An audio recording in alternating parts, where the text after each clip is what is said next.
क्या डायबिटीज़ की वजह से लकवे की प्रॉब्लम हो सकती है? नमस्कार, मैं डॉक्टर हिमांशु पराशर।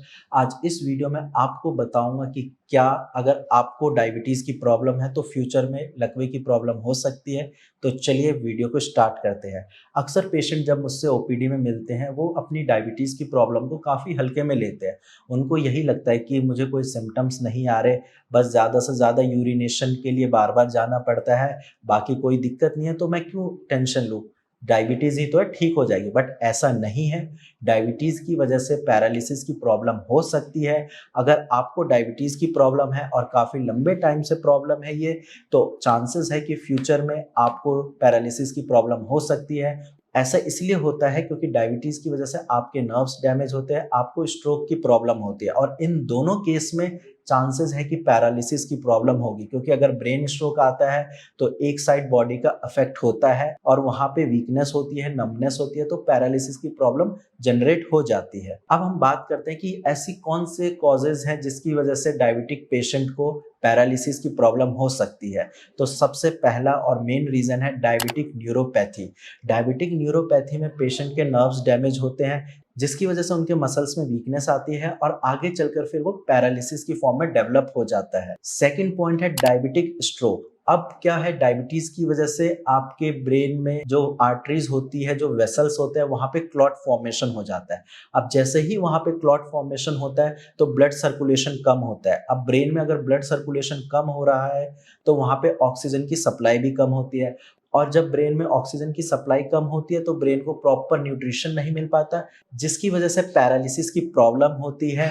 और जब पेशेंट के ब्रेन में मान लीजिए लेफ्ट साइड में दिक्कत आ रही है तो उनको राइट साइड की पैरालिसिस की प्रॉब्लम होती है। और जनरली डायबिटीज के केस में पेशेंट को हेमीप्लेजिया की प्रॉब्लम होती है, यानी कि उनका एक पार्ट पूरा बॉडी का सही से काम करना बंद कर देता है। अब आपके मन में यही आ रहा होगा कि सर मुझे भी डायबिटीज की प्रॉब्लम है, लेकिन कैसे पता करें कि पैरालिसिस हो सकती है या नहीं? तो चलिए मैं आपको कुछ ऐसे सिम्पटम्स बता रहा हूँ जो अगर आपकी बॉडी में आ रहे हैं तो फिर चांसेस है कि आपको भी पैरालिसिस की दिक्कत हो सकती है। सबसे पहले, अगर आपके मसल्स में वीकनेस है, आप कोई चीज़ पकड़ने की कोशिश कर रहे हो, सही से ग्रिप नहीं कर पा रहे, तो आप समझिए कि आपको पैरालिसिस डेवलप हो रहा है। सेकंड पॉइंट है मसल वास्टिंग। अगर आपके मसल्स वीक हो रहे हैं, आप जो उनको कमांड दे रहे हो वो सही से कमांड फॉलो नहीं कर रहे, तो भी पैरालिसिस की प्रॉब्लम हो सकती है। नेक्स्ट पॉइंट है, अगर आपको नंबनेस फील हो रहा है, यानी कि कोई सेंसेशन नहीं है या सेंसेशन काफ़ी लंबे टाइम तक आपको फील नहीं होती, तो समझिए कि आपके मसल्स वीक हो रहे हैं,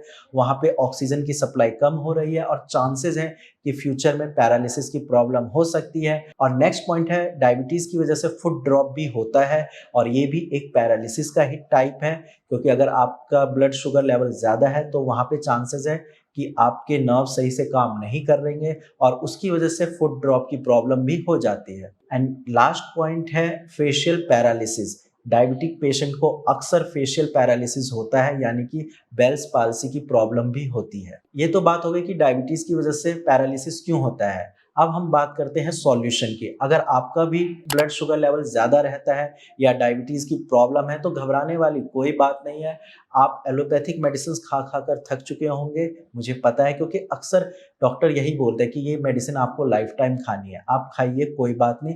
लेकिन इस प्रॉब्लम को जड़ से ठीक करने के लिए आपको होम्योपैथिक मेडिसिन लेनी पड़ेगी, क्योंकि होम्योपैथिक मेडिसिन का कोई साइड इफेक्ट नहीं होता और आपकी बीमारी को वो जड़ से खत्म करता है। तो अगर आप एलोपैथी के साथ साथ होम्योपैथिक मेडिसिन भी लेंगे तो आपका ना सिर्फ डायबिटीज ठीक होगा, बट जो आपके फ्यूचर में पैरालिसिस की प्रॉब्लम होने वाली है वो भी ठीक होगी।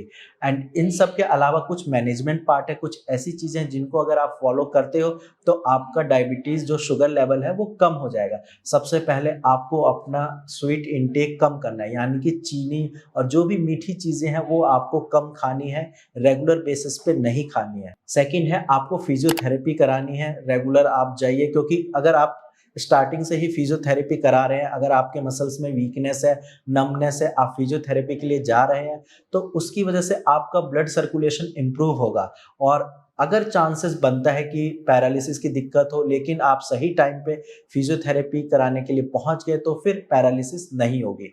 एंड नेक्स्ट पॉइंट है एक्सरसाइज। आपको एक्सरसाइज रेगुलर करनी है, फ्रेश एयर में करिए, उससे आपकी बॉडी में ऑक्सीजन की मात्रा बढ़ेगी, आपका ब्लड सर्कुलेशन सही से होगा और पैरालिसिस की प्रॉब्लम नहीं होगी। इसके अलावा लास्ट पॉइंट जो है, अगर आप अल्कोहल और स्मोकिंग करते हैं तो इसको बिल्कुल रोक दीजिए, क्योंकि अल्कोहल और स्मोकिंग की वजह से भी पैरालिसिस की प्रॉब्लम हो सकती है। तो इन सारी चीज़ों को अगर आप अच्छे से फॉलो करोगे तो आपका ना सिर्फ शुगर लेवल कम होगा बल्कि लकवे की प्रॉब्लम भी नहीं होगी। आज की वीडियो में इतना ही, धन्यवाद।